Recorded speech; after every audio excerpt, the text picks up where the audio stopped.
Assalamualaikum warahmatullahi wabarakatuh. Kami dari kelompok 7 yang beranggotakan Siti Nurul Hafidah, Wildatur Rahmi, dan Sela Ulfiah Harmida. Kami di sini akan membahas modal manusia, pendidikan dan kesehatan dalam pembangunan ekonomi. Arti penting pendidikan dan kesehatan.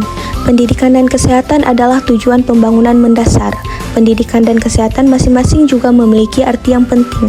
Kesehatan sangat penting artinya bagi kesejahteraan, dan pendidikan bersifat esensial bagi kehidupan yang memuaskan dan berharga. Keduanya sangat fundamental dalam kaitannya dengan gagasan yang lebih luas mengenai peningkatan kapabilitas manusia sebagai makna pembangunan yang sesungguhnya. Pada saat yang sama, pendidikan juga memainkan peran penting untuk meningkatkan kemampuan suatu negara berkembang dalam menyerap teknologi modern dan mengembangkan kapasitas bagi terwujudnya pertumbuhan dan pembangunan berkelanjutan. Selain itu, kesehatan adalah prasyarat bagi peningkatan produktivitas, dan pendidikan yang berhasil juga bergantung pada kesehatan yang memadai. Dengan demikian, kesehatan dan pendidikan juga dapat dipandang sebagai komponen pertumbuhan dan pembangunan yang vital sebagai input bagi fungsi produksi agregat. Pendidikan dan kesehatan sebagai investasi gabungan bagi pembangunan. Kesehatan dan pendidikan berkaitan erat dengan pembangunan ekonomi. Di satu sisi, modal kesehatan yang semakin besar dapat meningkatkan pengembalian investasi di bidang pendidikan. Karena kesehatan merupakan faktor penting dalam kehadiran di sekolah dan dalam faktor pembelajaran formal seorang anak. Di sisi lain, semakin besarnya modal pendidikan dan dapat meningkatkan pengembalian atas investasi di bidang kesehatan, karena banyak program kesehatan yang bergantung pada pendidikan. Peningkatan kesehatan dan pendidikan. Mengapa peningkatan pendapatan saja tidak cukup? Tingkat kesehatan dan pendidikan jauh lebih tinggi di negara-negara berpendapatan tinggi. Dengan pendapatan yang lebih tinggi, maka warga dan pemerintah dapat mengeluarkan dana yang lebih besar untuk kepentingan pendidikan dan kesehatan. Dan dengan kesehatan dan pendidikan yang lebih baik, produktivitas dan pendapatan yang lebih tinggi akan lebih mudah dicapai. Karena adanya hubungan ini, maka kebijakan pembangunan perlu difokuskan pada pendapatan, kesehatan, dan pendidikan secara bersamaan. Orang-orang umumnya akan mengeluarkan dana lebih besar bagi modal manusia jika pendapatan lebih tinggi. Investasi dalam pendidikan dan kesehatan. Pendekatan modal manusia. Investasi pada kesehatan dan pendidikan merupakan pendekatan modal manusia. Modal manusia, human capital, merupakan istilah yang sering digunakan para ekonom untuk pendidikan, kesehatan, dan kapasitas manusia yang lain yang dapat meningkatkan produktivitas.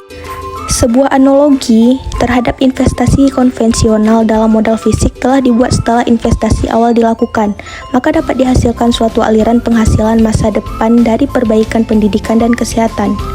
Tingkat pengembalian rate of return dapat diperoleh dan dibandingkan dengan pengembalian dari investasi yang ini dilakukan agar memperkirakan nilai diskonto sekarang dari aliran pendapatan yang meningkat yang mungkin dihasilkan dari investasi-investasi ini dan kemudian membandingkannya dengan biaya langsung dan tidak langsungnya. Pendidikan dan kesehatan juga berkontribusi langsung terhadap kesejahteraan, tetapi pendekatan modal manusia terfokus pada kemampuan tidak langsung untuk meningkatkan utilitas dengan meningkatkan pendapatan. Pendidikan dan kesehatan sebagai investasi gabungan bagi pembangunan. Antara kesehatan dan pendidikan memiliki hubungan yang sangat erat dengan pembangunan ekonomi. Kesehatan yang lebih baik akan mempengaruhi pengembalian investasi yang meningkat yang dicurahkan untuk pendidikan. Karena kesehatan merupakan salah satu faktor yang penting agar seorang bias bersekolah dan proses pembelajaran seseorang. Kemudian untuk hidup lebih lama dapat meningkatkan pengembalian atas investasi dalam pendidikan, sementara kesehatan yang lebih baik akan menyebabkan rendahnya tingkat depresiasi modal pendidikan. Modal pendidikan yang lebih baik dapat meningkatkan pengembalian atas investasi dalam kesehatan, karena banyak program kesehatan bergantung pada keterampilan dasar yang dipelajari di sekolah, termasuk kesehatan pribadi dan sanitasi. Di samping melek huruf dan angka, juga dibutuhkan pendidikan untuk membentuk dan melatih tugas pelayan kesehatan, dan perbaikan atas efisiensi produktif dari investasi dalam pendidikan dapat meningkatkan pengembalian atas investasi dalam kesehatan dan meningkatkan harap. Unggulan sektor pendidikan dalam pembangunan. Pertama, hasil outcome pendidikan memiliki dampak yang besar terhadap peningkatan kualitas sumber daya manusia di suatu daerah atau negara. Pengetahuan, sikap, dan keterampilan dalam berbagai bidang kehidupan, baik ideologi, politik, sosial, ekonomi, dan budaya amat tergantung dari hasil pendidikan yang berkualitas. Sebagai contoh, merupakan hasil kerja pendidikan. Dengan demikian, kegiatan sosialisasi tentang pentingnya menjaga kesehatan tidak perlu banyak dilakukan oleh Kementerian Kesehatan jika proses pendidikan telah berhasil membentuk pengetahuan, sikap, dan keterampilan tentang kesehatan. Kedua, hasil pembangunan sektor pendidikan yang diharapkan adalah dari perubahan sikap mental masyarakat. Katakanlah misalnya dalam bidang kesehatan. Contohnya, tingkat pendidikan yang tinggi dalam masyarakat akan berpengaruh secara signifikan terhadap upaya pengendalian laju pertambahan penduduk. Peningkatan rata-rata pendidikan masyarakat akan meningkatkan rata-rata usia kawin, dan dengan demikian akan menekan angka kelahiran, dan pada gilirannya akan menekan angka pertambahan penduduk di suatu negara. Dengan demikian, pembangunan sektor pendidikan akan berpengaruh sangat positif terhadap sektor-sektor lain. Masalah-masalah yang terdapat di negara berkembang. Buruh anak-anak. Buruh anak-anak adalah fenomena yang meluas di negara berkembang. Apabila anak-anak berusia kurang dari 14 tahun terpaksa bekerja, maka waktu mereka untuk bersekolah juga akan berkurang. Hal ini juga diperparah dengan kenyataan bahwa tingkat kesehatan buruh anak-anak lebih rendah dibandingkan tingkat kesehatan anak-anak yang tidak bekerja, meskipun mereka sama-sama berasal dari keluarga miskin. Dan faktanya, anak-anak tersebut bekerja pada situasi dan kondisi yang kejam serta eksploitatif. Meskipun demikian, tidak jelas bahwa larangan bekerja pada buruh anak-anak adalah hal yang paling tepat. Buruh anak-anak sebagai equilibrium yang buruk. Terdapat 3 pendekatan utama atas kebijakan mengenai buruh anak-anak yang berlaku, yaitu A. Memandang buruh anak-anak sebagai cerminan dari kemiskinan dan merekomendasikan penekanan pada penanggulangan kemiskinan dan bukan penanganan masalah buruh anak-anak secara langsung. B. Menekankan strategi yang mengupayakan agar lebih banyak anak-anak yang bisa bersekolah, termasuk pembangunan sekolah-sekolah baru di kawasan pedesaan. C. Menganggap bahwa buruh anak-anak tidak bisa dicegah, paling tidak dalam jangka pendek, dan lebih menekankan pada ukuran-ukuran yang meringankan seperti peraturan yang dapat mencegah penganiayaan anak dan memberikan berbagai pelayanan pendukung anak-anak yang bekerja.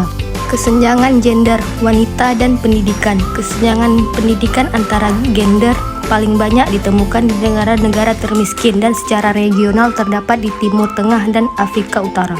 Sistem pendidikan dan pembangunan. Distribusi pendidikan dapat dilihat dari kurva Lorenz untuk distribusi pendidikan yang menggambarkan ketimpangan pendidikan dan kemiskinan. Manfaat sosial pendidikan, yakni manfaat dari pendidikan bagi masyarakat secara keseluruhan jauh lebih kecil dibandingkan dengan manfaat individual. Sebagai akibat dari terus berkembangnya fenomena negatif, pengutamaan ijazah atau sertifikasi pendidikan, orang-orang yang karena bermacam-macam alasan tidak dapat melanjutkan pendidikan akan berada dalam golongan orang. Sistem kesehatan dan pembangunan. Pengukuran dan distribusi tingkat kesehatan bisa dilakukan berdasarkan indikator kematian bayi maupun angka harapan hidup. Perlu diperhatikan bahwa kesehatan dan gizi memang mempengaruhi kesempatan kerja, produktivitas, serta upah di antara kaum miskin.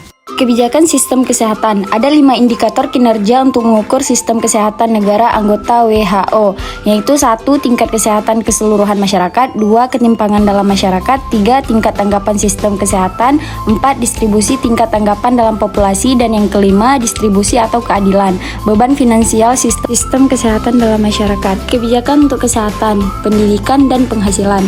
Program pendidikan, kesehatan, dan gizi yang dikeluarkan Meksiko sebagai contohnya yang dikenal dengan Progresa mencakup 1. Transfer uang tunai untuk memperbaiki gizi anak-anak, 2. Pemberian suplemen gizi bagi anak di bawah usia 2 tahun, 3. Pemantauan pertumbuhan anak, 4. Partisipasi dalam pertemuan rutin tentang pendidikan kesehatan. Selain itu, juga ada strategi lain seperti mengaitkan sistem kredit kecil yang sangat sukses, misalnya dengan bank pendesaan dan program LSM.